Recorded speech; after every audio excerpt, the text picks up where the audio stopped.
So let's now talk about welcome flows for e-commerce businesses. So first of all, what is a welcome flow for an e-commerce business? So a welcome flow is a series of emails automatically sent to new subscribers once they join your email list. So here you can see an example. So for example, we have the starting point, which is called the trigger. So most often with e-commerce businesses, they use a pop-up, for example, a discount offer. So that will be the trigger for the welcome flow. So the user opts in, and then they will receive the first welcome email, which is, for example, that discount code. Then after 2 days, there is another email. So this is just an example, of course, but this is what you call a welcome email flow. So user opts in, and then they will receive multiple emails across multiple days. And just to make sure you don't get confused, so a welcome email flow is also called a welcome email series, a drip campaign, welcome email sequence. So I don't want you to think that these are different things. These are basically all welcome flows. So what is the goal? What is the goal of a welcome flow for e-commerce businesses? So the goal is to encourage your new subscriber to make a purchase. That is basically the bottom line of a welcome flow. Of course, there are some sub goals like building reports, but the top goal of a welcome flow for an e-commerce business is most often to encourage your new subscriber to make a purchase. So how does a welcome flow start? So I already showed you a flow in the beginning, but here you can see a more practical example. So here you can see a pop-up. So for most e-commerce businesses, this is how your welcome flow will start. So your website visitor will see this pop-up, want 10% off your first order. Yes, get 10% off. And then they have to fill in their email address. And if we go back to the flow I showed you in the beginning, so this is the pop-up where people can enter their email address. The user opts in, and then they receive that first welcome email with that discount code, basically. So that is how a welcome flow will start. And that is also my suggestion for you if you have an e-commerce business, to create such a pop-up and then create a welcome flow for that particular pop-up. And I'll show you in a bit how to do that. So I'm now logged into Omnisend, and we just created our form. So we created this form. So want 10% off your first order. Yes, get 10% off. And then they can fill in their email address. So the next thing, we have to create a workflow to send those emails. So we're going to go to automations. We're going to click on create a new workflow. We're going to create one from scratch. And then this is the workflow I created. So the first thing, we should decide on the trigger.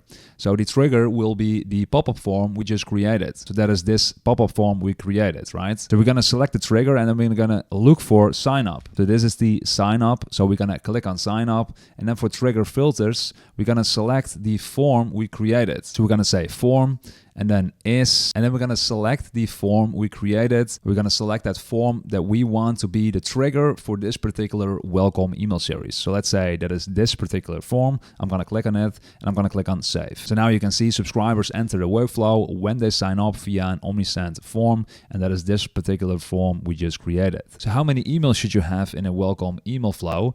So try to aim for roughly 3 to 10 emails sent throughout several days or weeks, depending on the number of emails you're sending. So will new subscribers receive all my welcome emails? So what do I mean by that? So let's say this is your welcome series. If we go back to that first slide, so we have the trigger, right? The pop-up, then a user opts in, and then this is the first email. If we scroll down a little bit here, we can see email 5. So the question is, will a new subscriber receive all these 5 emails? And then my answer is, it depends on whether they purchase from your store or not. So I advise you to exit the context from your workflow once they decide to purchase something from your store. So for example, if someone purchased something after receiving welcome email number 1, they will exit this welcome flow, and they will not receive the other 4 emails that are in this workflow. Because in most instances, if you have a welcome flow for your discount offer, then you're going to promote that discount code repeatedly in this workflow, and you don't want to send reminders to someone who already used that discount code or who already purchased something from your store. That is a bit weird, and you don't want to do that. So in other words, the ones that will receive all your welcome emails are the ones that haven't made a purchase yet. So if they don't make a purchase, they will receive all the emails in the welcome flow. So the reason, I just explained it already. So these emails are heavily focused on promoting that coupon code, and you don't want to send the emails to the ones that already use the coupon code. And then we have some options over here, and we're gonna select an exit condition over here. And then for condition number 1, we can say placed an order. So whenever someone places an order, wherever they are in the workflow, they will be removed from the workflow and they won't receive the future emails in the workflow. So let's say someone receives this email over here and then they make a purchase on our store. Then they will not receive the next email because they will have the extent condition placed in order and they will automatically be removed from the workflow. So if you have set it up correctly, you can see it over here. So customers exit the workflow when they place an order. And then we have the frequency. So skip contacts who've already been in this automation. So I do want to skip the contacts that have already been in this automation. I don't want our subscribers to submit their email address again to get a new discount basically. So I want to skip the contacts who've already been in this automation. And then we can add a filter over here in the last number of days, hours, or weeks. But I'm going to select at any time. So I want to filter out anyone that has already been in this automation. So I'm going to click on save. So this is only for new people coming in. And then I'm going to click on update. So what do welcome emails look like? So let's say you're creating a welcome flow for those who submit their email address in this pop-up. So 10% off your first order. Yes, get 10% off. So someone subscribes to this particular pop-up, they enter their email address. So below you can find an example of a basic 3 email welcome flow spread out across a few days. So this is just an example. We have email 1, email 2, and email 3. So in the first email, so this will be sent out immediately after someone submits their email address in this pop-up because you want to send them that discount code, obviously. So as an example, subject line, so really basic. So here's your 10% discount. Hey, welcome to TrendWave. We're thrilled to have you with us. As promised, here's your exclusive discount code. So this is the discount code. And one important tip for using discount codes is that you should use dynamic and unique discount codes. And I'll show you in a bit how to create dynamic and unique discount codes in an email flow like this with the email marketing tool Omnisend. So you don't have to manually enter these discount codes in those emails. And also what is pretty cool with Omnisend, you can also create time-sensitive discount codes automatically. So if you have a welcome flow like this, then you can create a time-sensitive discount code where you can say something like this. So hurry up, this discount code expires in 10 days on July 10, 2024. So don't miss out. Click here and shop now and discover hundreds of amazing products at TrendWave. So this is just an example. Of course, this is a text email. So most e-commerce businesses use design-heavy emails. That's fine as well. You can test whether which one works best. But this is just an example. But the idea is that this first email should be really basic, really focused on sharing that discount code and the expiry date of the discount code. So here you can see an example of email number 2. So you can send email number 2 2 days after you send email number 1. Subject line, reminder, your 10% discount code is waiting. So again, I'll show you in a bit how you can exclude the ones that already purchased something from your store after you send email number 1. So you don't send a reminder email to the ones that already used the discount code. Hey, just a quick reminder that your exclusive discount of 10% is still available, the code, and then again, the date when the discount code will expire. And then of course, a link to your store. And then we have the last email in this basic welcome email flow. So the last email, email number 3. So the waiting time is 1 day after you send email number 2. So the final chance, your 10% discount code expires tonight. So this is your last chance to use your exclusive 10% discount code. So the code again. So again, when the code will expire. So we want to add some urgency here. So make sure to take advantage of this offer before it's too late. So a link to your store and then a bit more information about our products. And that's it. So a really basic welcome flow. So 3 emails, so all around that discount code. So then as an example, I also created a more sophisticated welcome flow where we, in addition to sharing the discount code, also try to build some trust and share information about our brand. So this example of the more sophisticated welcome flow is 6 emails, as you'll see in a bit. So 6 emails, as you can see. So the first email is basically the same, but the second email, so instead of just a reminder email of that discount code, so after 1 day we send that first email with the discount code. So the second day we're gonna educate my subscribers, we provide some value, we build trust and encourage them to make their first purchase. So as you get ready to make your first purchase, we want to share some creative ways to use our best-selling items. So this is basically an email on how how to use our products, to discover how our stylish home decor items can revamp your living room. Check out our blog for easy do-it-yourself tips and tricks, and then we have a link to the blog. Number 2, watch our YouTube tutorial for fresh styling ideas. Watch now, a link to our YouTube video. So as you can imagine, this builds trust, of course, because they can see us on a video, they can read our blog, they can see there's a real business behind these emails. And then near the end, so although this email isn't necessarily to push on that sale, it is more to build rapport, to build trust and share our YouTube channel, share blogs, share how-to tips. But we do add that little reminder over here, that call to action, that our discount code is still available, and we do add that urgency that it is available until a certain date. Then some more ways to build trust. So if you have an active Instagram account, then you can share your Instagram account so they can see there's a real business behind these emails. So then email number 3, again, we're building trust by sharing information. So subject line, behind the scenes, how we created the perfect smart home speaker. So this email is sent by Alex, the head of the product development at Trendwave, and he wants to personally share a behind the scenes look at how he develops our products. So focusing on our most popular items, the Trendwave smart home speaker. And in this email, Alex basically walks us through on how he creates the smart home speaker. So again, this email is all about building trust. So the one that is reading this email knows there's real people behind these emails. But aside from building trust, we are actually speaking about the product, right? We're speaking about the smart home speaker. So aside from sharing our story about that product, we're basically also soft selling that product, right? And then lastly, although again, this email isn't about pushing that sale, but we do add that soft reminder over here, so don't forget about that discount code.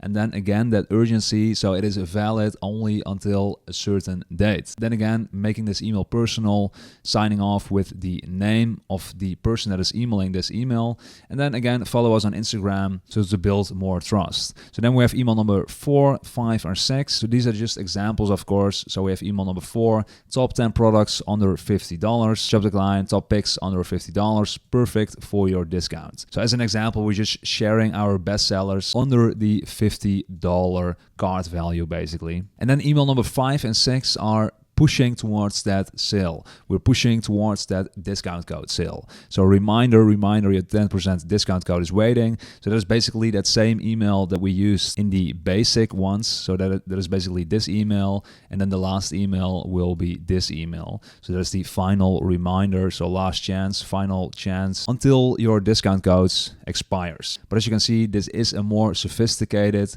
email welcome flow. And if you don't have all those blogs, if you don't have those videos created yet, if you don't have an amazing story where you can explain how you created the smart home speaker, for example, then it is okay to just use this basic email welcome flow. So should you use people's names in emails? So here you can see an example. So if you have that first name in your database, then yes, of course, you should use it. So if you have that first name, then you can say, hey, Robin, just a quick reminder. So that makes it more personal, of course.